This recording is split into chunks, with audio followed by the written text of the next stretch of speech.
6 o'clock on Tuesday, the 5th of November 2019. Good evening and thank you for tuning in to the English edition of Ora News. My name is Alexandra, bringing you the only daily update of the local Albanian news translated into English.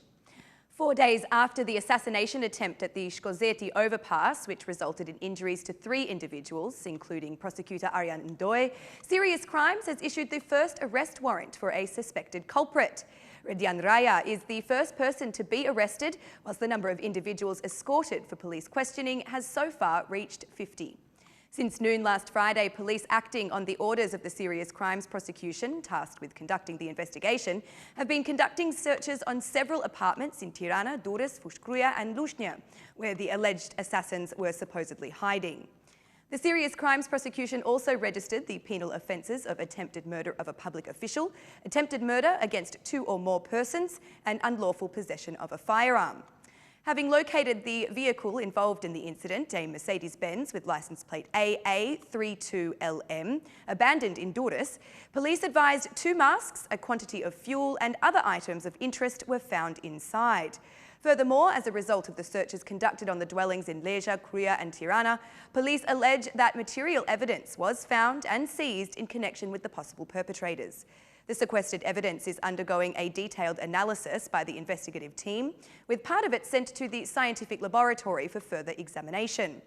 As a result of the evidence seized, a detention order was issued by the prosecution, which was executed by police when they arrested 34-year-old Redian Raya, a resident of the village of Nikel in Fushkruja. According to the police, Raya was arrested in Shkodra in an attempt to flee to Montenegro and is suspected of being one of the possible perpetrators of the gunshot wounds suffered by the prosecutor and 2 other persons. The State Police invites citizens to call 112 or the Digital Commissariat for any possible information on this event or any other instances of lawlessness, guaranteeing full anonymity as well as a prompt and impartial response. Prime Minister Edi Rama via Twitter has hailed the police work in uncovering details of the assassination attempt on the Durrës prosecutor. He even warned of further legal initiatives against criminal groups and persons involved in them. Within the month, we will present this special law on persons convicted, charged or investigated domestically or internationally for organised crime or serious crimes. We will respond frontally to incriminated judges and prosecutors who want to catch what they can catch until the day they are added to the purging queue, said Prime Minister Rama. Chair of the Democratic Party, Lulzim Basha, considered the arrest of the relative of the Socialist MP, Rahman Raya, as a humiliation to the Socialist Party. According to Basha, the latest assassination attempt is a clash between gangs, and this indicates that snap elections are immediately needed to bring back dignity to the citizens. It is a clear indication of the need for immediate change, and snap elections will restore citizens' dignity, give them back the right to vote and empower them by electing, in Parliament and government, people who deserve to lead based on their aspirations and desire for change, said Basha. The Democratic Party chairman emphasised that it is precisely for this reason that he started the action of meetings across the districts.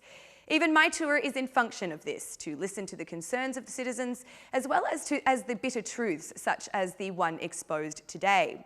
A government that represents the interests of the citizens and not the interests of criminal gangs is needed, declared Lulzim Basha from the Blue headquarters.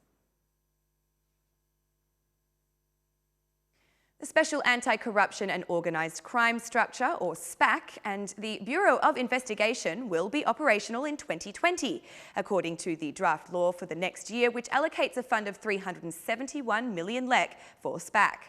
The government has also outlined an increase in investment into both the High Council of the Prosecution and the High Judicial Court. The project budget foresees that the High Judicial Court will be given 3.4 billion lek. There will also be a surcharge for central state institutions. The Presidency, Prime Ministry and Parliament are also expected to receive more money for next year. The Prime Ministry is set to receive the largest piece of the cake, with provisions for up to 1 billion lek next year, up from 637 million. Despite discussions as to whether or not snap elections should be held, no special fund has been allocated for this purpose for 2020. The 2020 draft does not foresee any increase in salaries for citizens, with the fund envisaged for pensioners being only 2.5 billion lek, which is increased only by legal obligation to cover for inflation. The concern of the United States of America over the risk borne by Chinese companies for the construction of the 5G network is also supported by the majority. At a meeting of parliamentary committees on security in Southeast Europe, the Socialist Party Secretary-General Talon Bala emphasised the risk of misuse of personal data.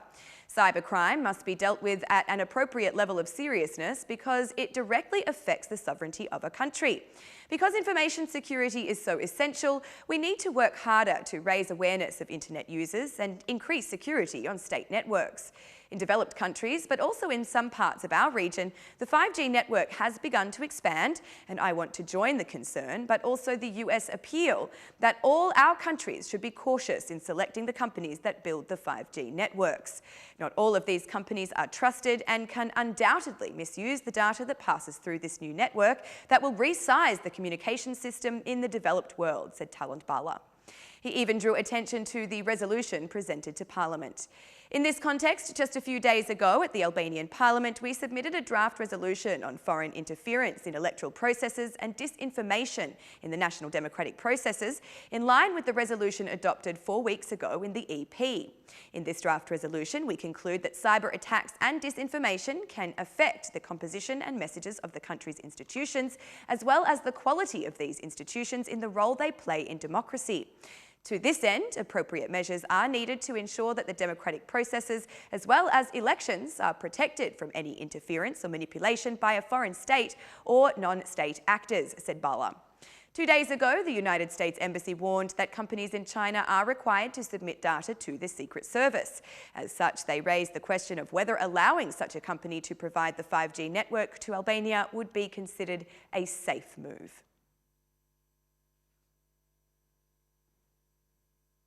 The physical confrontation between third-year students of the Faculty of Economics and some as-yet unknown persons resulted in significant injuries suffered by 3 individuals yesterday afternoon, with the affected persons now being treated by the doctors of the trauma hospital.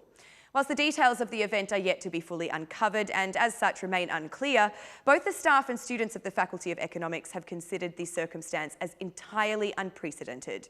As a result of the incident, a protest was organised today during which they demanded that the authorities be held responsible. The Dean of the Faculty of Economics was also present at the event, explaining that he has informed the police of the physical conflict between the students and youth, though the identities of those involved is not yet known.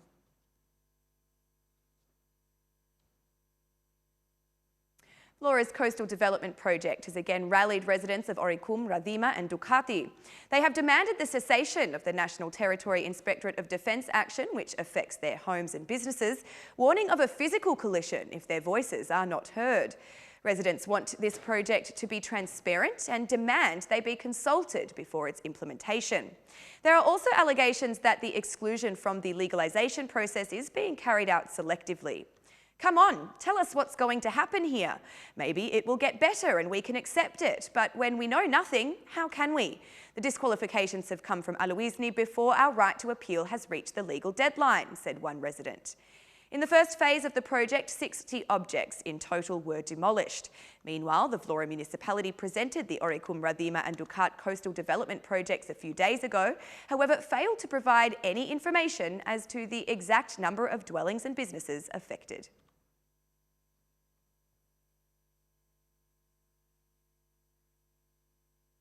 And that's the news across the country today. Thank you for watching our English edition this evening, and be sure to join us again every Monday to Saturday at 6 p.m. for the latest news from Albania.